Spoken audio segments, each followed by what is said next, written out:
All right, today we are tackling one of life's biggest, scariest questions, and we're doing it through the eyes of the philosopher Albert Camus. His whole thing is, what do you do when you're faced with a silent, seemingly meaningless universe? And his answer is, well, it's profound, and believe it or not, it's actually really optimistic. Let's dig into how he turns that confrontation with meaninglessness into a path for a richer, more defiant life. So, Camus just kicks the door down with this line. It's the very beginning of his masterpiece, The Myth of Sisyphus, and it's an absolute bombshell. It's meant to shock you, to grab you by the collar. Now, he's not advocating for it, of course. He's just setting the stakes as high as they can possibly go, forcing us to immediately wrestle with the ultimate question. And this is it, right? This is the big one.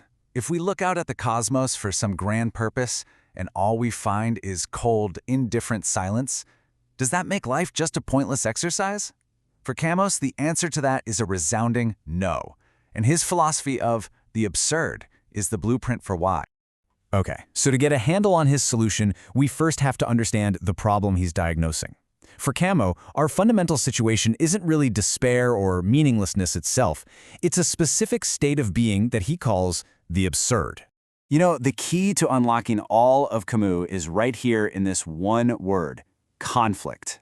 The absurd isn't something that's just out there in the world, and it's not some flaw inside of us either. It's the friction.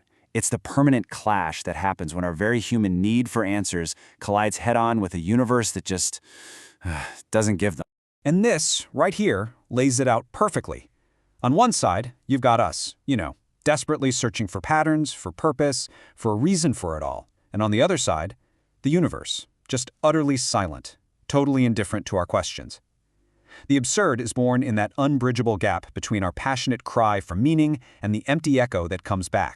So, once you really feel the weight of this absurd condition, Camus says we get tempted by two main escape routes. But, and this is crucial, he argues both of them are dishonest. They're a form of surrender that just fails to face reality head-on. So on the one hand, you've got physical suicide. This is an act of total resignation. It's basically saying, the conflict is too much, so I'm just going to erase one side of the equation, the self. But on the other hand, there's what Camus brilliantly calls philosophical suicide. This is where you abandon reason for a leap of faith, into religion or a rigid ideology, or really anything that promises a pre-packaged meaning. For Camus, that's not a solution, it's an act of evasion. You're just choosing to ignore the problem. So if we reject both resignation and evasion, what's left? Well, Camus says we have to do the most courageous thing of all. Live with the absurd. We have to stare it right in the face every single day and live defiantly. And it's this conscious acceptance that creates a powerful new framework for how to live. And this framework, it's built on three pillars that come directly from accepting the absurd.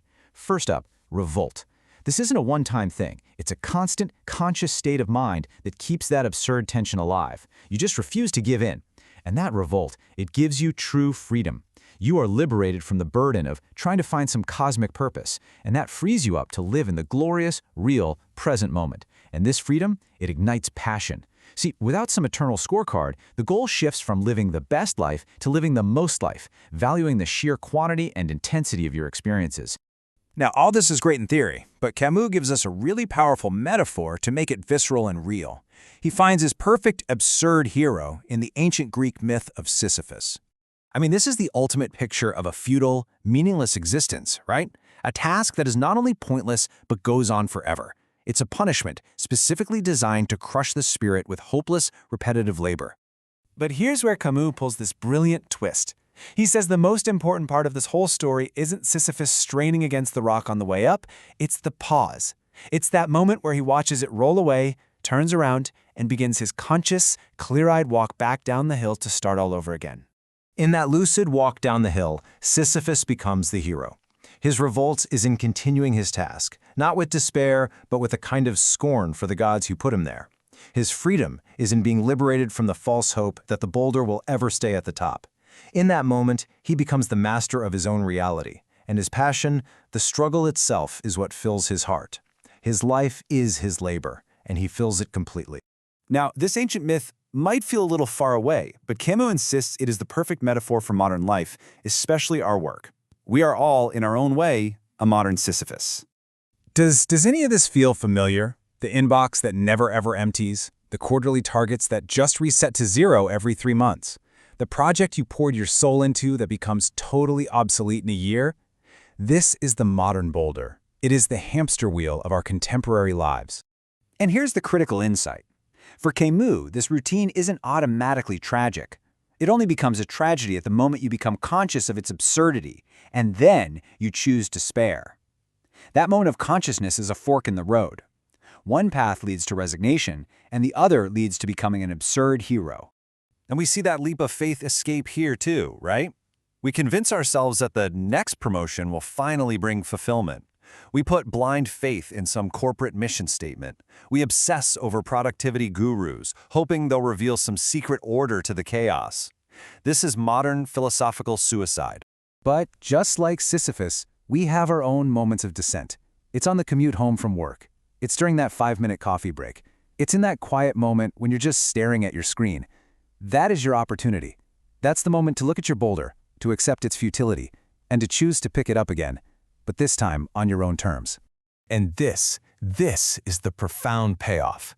The fulfillment isn't found when the boulder finally rests at the top. It's not in the job title or the completed project.